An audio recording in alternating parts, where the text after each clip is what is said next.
Hello, welcome to Club DermaWeb's allergy heading. I created this heading with several objectives in mind. First of all, I wanted to provide you with theoretical and above all practical knowledge for setting up useful tests in dermatology. Using the video, you will be able to take part in the various stages of dermatology tests online.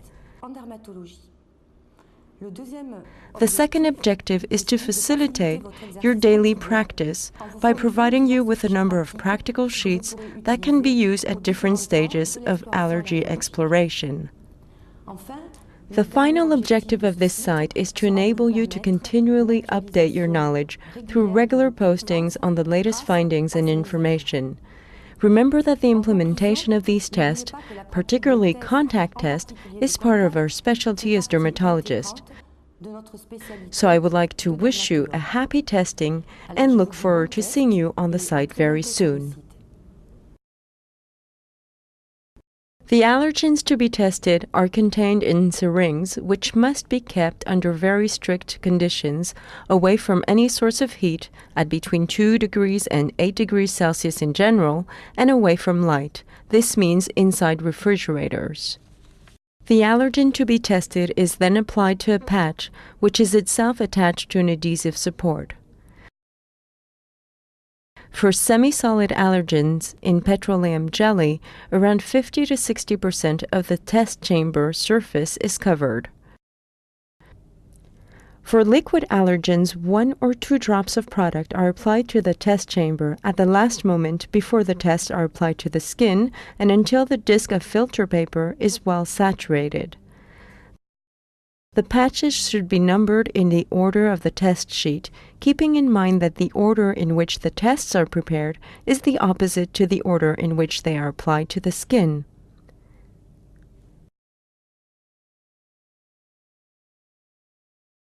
This is the standard battery of the 26th finished allergen, which is ready to be placed on the patient's back.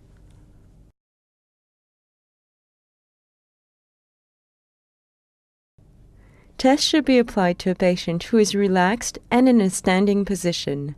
Each strip should be applied to the upper region of the back in the paravertebral area. Careful attention needs to be paid to the numbering of the test as, when the strips are applied to the back, the numbers will be reversed in relation to the order in which they were prepared. Pressure needs to be applied to each test site in order to ensure better adhesion to the skin.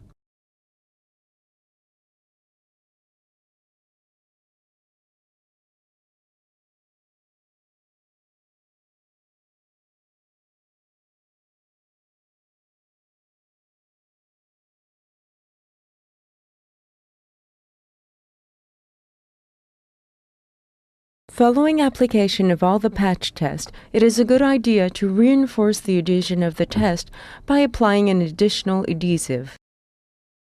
All the tests are then kept on the patient's back for 48 hours. The first reading of the tests is usually carried out at 48 hours. The tests are separated, then marked individually with an indelible pen. To avoid the effects of pressure, the first reading is taken after around 30 minutes, and a second reading of the test should be planned at 72 or 96 hours, or even at 1 week, depending on the allergens, since with just one reading at 48 hours, at least 25% of positive tests are lost.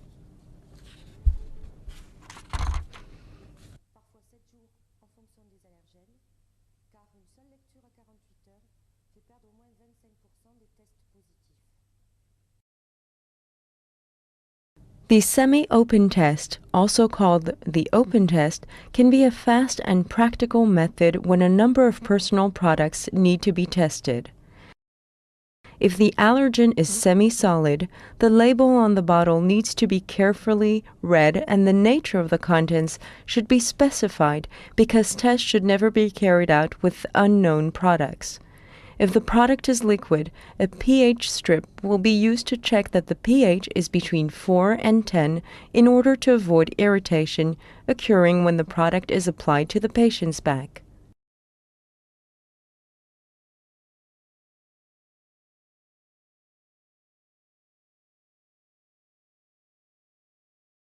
In practice, the semi-open test consists of applying the liquid or the solid product to be tested in small quantities to 1 to 2 square centimeters using a cotton bud.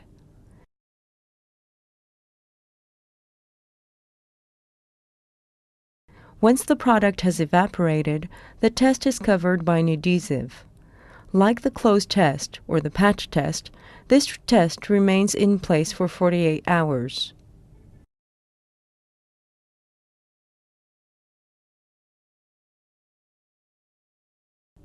The row test or repeated open application test is performed twice a day.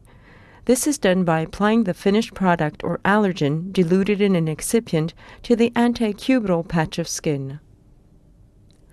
The test is considered positive if a local eczema type reaction appears. If there is no reaction after twice daily applications, the trial may be closed at the end of a fortnight and the row test can be considered as negative.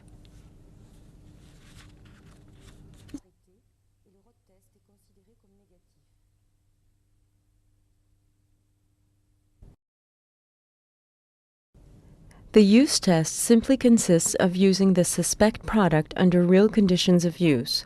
Thus, in the case of cosmetic products, this means looking at how the usual cosmetic product suspected of inducing a contact allergy is used, especially when the common epicutaneous tests have remained negative.